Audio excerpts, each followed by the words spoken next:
Hello and welcome. I'm your host, John RMS, otherwise known as AceBullion. And today, well, I'm sharing something that Martin, the silver trader, has sent me in to cast my eyes on and review, etc. Well, it's more than that because I'm keeping the coin. Yep, that's right. So it's not going back. Anyway, if you like what you see, check out the links down below. There's a link to the Precious Metal Forum, of course, a link to silvertrader.uk, and a link to my own personal website, AceBullion.com. Finally, tomorrow I'm going to be doing a live stream. I'll let you know. I'll put out a comment to give you an idea of the time. It will be later for those in the UK, so hopefully trying to grab some audience in the US as well back. We'll see what happens. Anyway, here we go.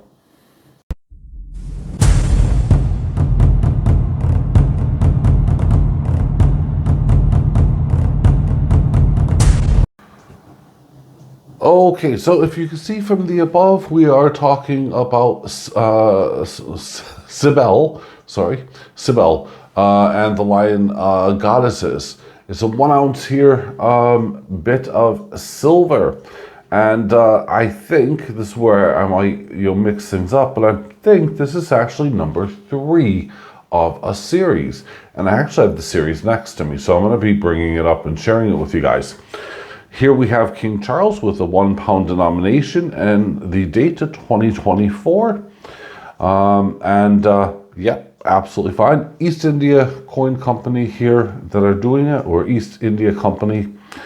Just for one of my good friends, Steven over there, so you can laugh a little bit. It does have a reeded edge, buddy. There you go.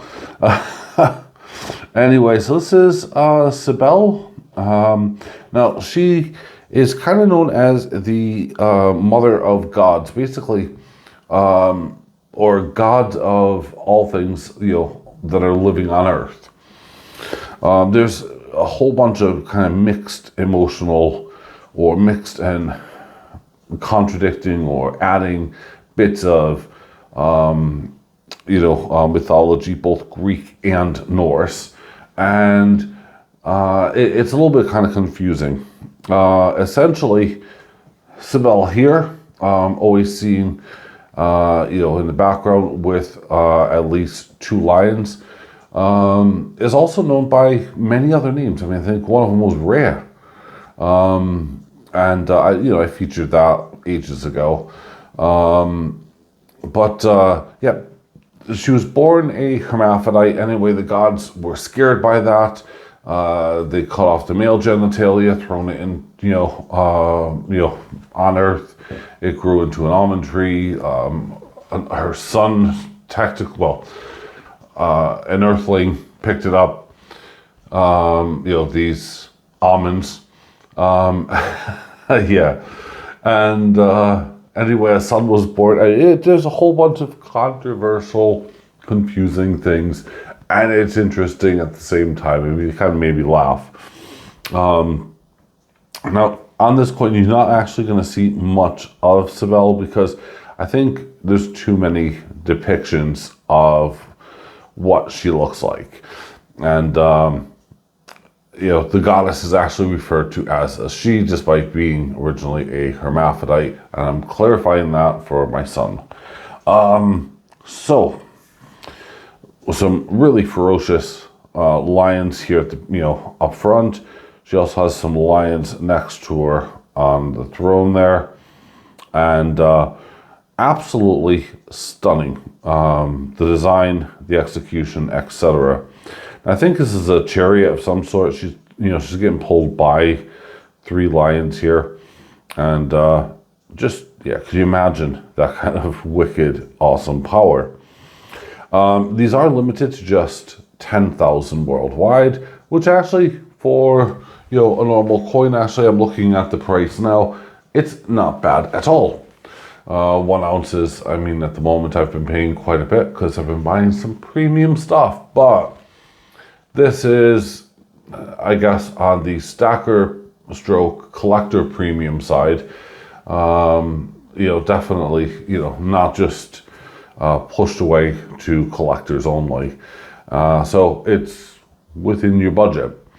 Now, as I said, I am pretty dang sure that this here is part of a set. This is from the East India Coin Company, the same mintage and everything else as well the previous coins, and they're all talking about the same thing. So the first coin in the series, from what I understand, was Hera, and she's on Chariot, again getting pulled by peacocks. Okay, right. And then the next one that we have here, oh, is Eos, again on a chariot, getting pulled by horses. Now, they all follow the same theory. This was last year's 23. This is the year before, 22. And I'm just wondering if this really is part of the series, because it's all about gods, goddesses, Greek mythology and Norse mythology. If I could even get that out, that would be helpful. So I haven't found anything actually on that, and I'm going to speculate that this actually is the third one. It does look a little bit different, where we're not having the reflectiveness as we have had in the previous versions. So it looks a little bit different, but I am fairly confident that this must be the third in the series, because the East India Coin Company, I can't see just would randomly put out another, Greek and Norse mythology, round and, for the sake of it, or a coin for the sake of it. So this has to be within the series, and if so, I'm going to ask you guys, because I didn't speak to Martin about this. I mean, they all look, the edges very much the same, as in the designs, but we don't have the gloss on either of those. And yeah. So what do you guys think? Do you think that actually is part of the series or not? That's the reason why I'm collecting it.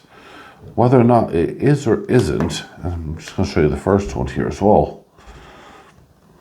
Yeah, you can see why I mean it, or what I'm saying. Although, I mean, you take a look at the stars and everything else in the background, the same as well, just no high relief. This one almost, dare I say, I guess within these other coins here, almost looks like it's a fake. It's not, obviously. But because of its lack of detail, i.e. the glimmer and shine, the mirror finish and so on, almost looks like it doesn't belong. Well, I'm going to let you guys ponder that one away, because I'm confused. I don't know which is which. I think it is part of the series. You guys let me know in the comments down below. I'm going to leave it like that for now. I'm going to say it is part of the series, and I'm going to buy it anyway. But if you can tell me, that'll be great. Anyway, I'll see you guys on Wednesday with another video. I think it might be a fair few of them at once. Yeah, that might be a hint. All right, I'll talk to you with you guys later. Bye for now.